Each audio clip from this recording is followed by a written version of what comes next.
வணக்கம் மக்களே. இந்த வீடியோவில் நம்ம ஒரு சோகமான செய்தி தான் பார்க்க போகிறோம். பிரபல எழுத்தாளர், நாடக ஜாம்பவன் பத்மஸ்ரீ ரத்தன் தியாம் திடீரென காலமாகி போயிருக்கிறாரு. இவருக்கு பார்த்தீங்கன்னா நிறைய பிரபலங்கள் நேரில் போய் அஞ்சலி செலுத்திருக்கிறாங்க. நிறைய பேர் பார்த்தீங்கன்னா சோசியல் மீடியா வாயிலாக இரங்கல் தெரிவிச்சிருக்கிறாங்க. யார் அந்த பிரபலம், அவர் ஆற்றிய பங்களிப்பு என்னன்னு இந்த வீடியோவில் விரிவாக பார்க்கலாம். அதுக்கு முன்னாடி முதன்முறையாக நம்ம சேனலை ஃபஸ்ட் டைம் பார்க்குறீங்கன்னா சப்ஸ்கிரைப் பண்ணாதவங்கெல்லாம் சப்ஸ்கிரைப் பண்ணிக்கோங்க. பெல் பட்டன் சிம்பல் அமைக்கி நம்ம சேனலோட நோட்டிஃபிகேஷனை எனபிள் பண்ணிக்கோங்க. அப்போ தான் நாங்கள் போடுற வீடியோ எல்லாமே உங்களுக்கு உடனுக்குடனே வந்து சேரும். வாங்க என்ன தகவல்னு இந்த வீடியோவில் விரிவாக பார்த்து தெரிஞ்சுக்கலாம். இந்திய நாடக இயக்குனர், நாடக ஆசிரியர் மற்றும் வேர்களின் நாடகம் இயக்கத்தின் முன்னோடியான ரத்தன் தியாம் மணிப்பூரின் இம்பாலில் உள்ள பிராந்திய மருத்துவ அறிவியல் நிறுவனத்தில் காலமாகியிருக்கிறார். இவருக்கு வயது 77. மணிப்பூர் முன்னாள் முதல்வர் பிரேம் சிங், அசாம் முதல்வர் ஹிம்தா பிஸ்வா உள்ளிட்டோர் மறைவுக்கு இரங்கல் தெரிவிச்சிருக்கிறாங்க. 1970களில் தொடங்கிய இந்திய நாடக அரங்கில் வேர்களின் நாடகம் இயக்கத்தின் முன்னோடிகளாக ஒருவராக தியாம் இருந்தார். தியாம் நேமை அன்புடன் அழைக்கப்படும் அவர் பண்டைய இந்திய நாடக மரபுகள் மற்றும் வடிவங்களை தனது எழுத்துக்கள் மூலம் சமகால சூழலில் இணைவதற்காக கொண்டாடப்பட்டார். இவருக்கு நாடு முழுவதிலிருந்து அஞ்சலிகள் குவிந்து வருகிறது. ரசிகர்கள், நிறுவனங்கள், நாடக மேஸ்டோ மரியாதை செலுத்தி வருகிறாங்க.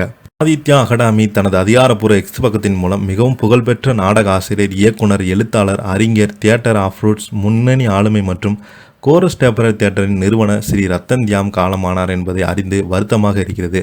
பண்டைய இந்திய மரபுகளை பிரபலப்படுத்திய மற்றும் தனது படைப்புகள் மூலம் மில்லியன் கணக்கான இதயங்களை தொட்ட சில இயக்குநர்கள் ஒருவராக இருந்தார்.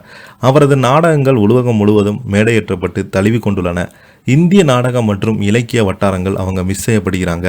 அகில இந்திய வானொலி எக்ஸ்க்கு இரங்கல் தெரிவித்திருக்கிறாங்க. உலக அளவில் பாராட்டப்பட்ட நாடக ஆளுமை ரத்தின் யாம் காலமாகியிருக்கிறாங்க. சக்ரியா உத்தரப்பிரதேசின் பதி மற்றும் சிங்கர் பாபன் டக் போன்ற சர்வதேச அளவுகளை பாராட்டப்பட்ட நாடகங்களை இயக்குவதற்கு அவங்க அறியப்பட்டாங்க. 1987ஆம் ஆண்டு அடின்பர்க் சர்வதேச விழாவில் அவங்க சக்ரி நாடகத்திற்கு பிரின்ஸ் முதல் விருதை அவங்க வழங்கப்பட்டாங்க. மேகாலயாவின் முதல்வர் கனட் கெங்கல் சங்மா தனது இரங்கலை தெரிவித்திருக்கிறாங்க. மணிப்பூரின் கலாச்சார ஆன்மாவுடன் சமகால வடிவத்தை இணைந்து இந்திய நாடகத்தை மறுவார்த்தை செய்த தொலைநோக்கு பார்வையுடன் ஸ்ரீதர் தியாமின் மறைவு மிகுந்த வருத்தத்தை அளிக்கிறது. தனது கலை மூலம் அவங்க தனது தியாகத்தின் கலாச்சாரத்தை அடையாளத்தை உயர்த்திவிட்டு மட்டுமல்லாமல் இந்திய திகழ்ந்த தலைகளின் நிலப்பு ஒரு வழியாக முத்திரை பதித்திருக்கிறாங்க. அவங்க அனைவரும் குடும்பத்தினருக்கும் அன்பு கூறிய அவங்க கலையை போற்றி அனைவருக்குமே ஆழ்ந்த இரங்கல். அவங்க சாந்தி அடையட்டும். அஸ்ஸாம் முதல் ஹிம்தா பிஸ்வா அவரை பாராட்டி வேர்களின் நாடக இயக்கத்தின் முன்னணி ஒளியன் அழைத்த. மேலும் அவர் ஸ்ரீ ரத்தாந்தியாம் வாழ்க்கை, உள்நாட்டு நாடகம் மற்றும் கலை நடைமுறைகளை உலக அரங்கிற்கு கொண்டு வருவதற்கு அர்ப்பணித்தார். பத்ம விருது பெற்ற அவரது படைப்புகள் திறமை மற்றும் செய்தி இரண்டிலுமே நிறைந்திருக்கிறது. மணிப்பூர் மற்றும் வடகிழக்கின் வளமான கலாச்சாரத்தை சிறந்த தூதராக இருந்த அவர் மக்களின் உணர்ச்சிகளை, விருப்பங்களை வெளிப்படுத்தி கலையை ஒரு வாகனமாக பயன்படுத்தி முடிந்தது. அவரது மறைவுக்கு எனது ஆழ்ந்த இரங்கலை தெரிவித்துக்கிறேன் என்று குறிப்பிட்டிருக்கிறாரு.